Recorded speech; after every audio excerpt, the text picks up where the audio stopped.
ஏன்னா பாலிடிக்ஸ்ல நண்பர்கள் அதிகமாக வச்சுட்டீங்கன்னா உண்மையை பேச முடியாது.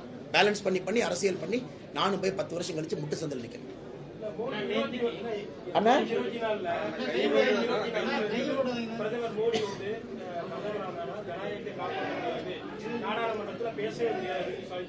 அப்படி யார் சொன்னாருன்னு?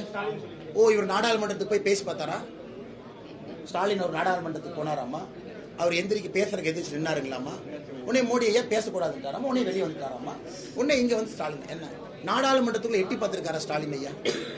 ப்ரொசீடிங்ஸ் ஆஃப் ஹவுஸ் என்ன, ஸ்பீக்கர் என்ன, காலிங் அட்டென்ஷன் என்ன, ஒரு கட்சிக்கு பேசுறதுக்கு எப்படி டைம் கொடுக்குறாங்க, அந்த கட்சிக்கான டைம் அலோகேஷன் என்ன, இதெல்லாம் ஒரு தெரியுமா?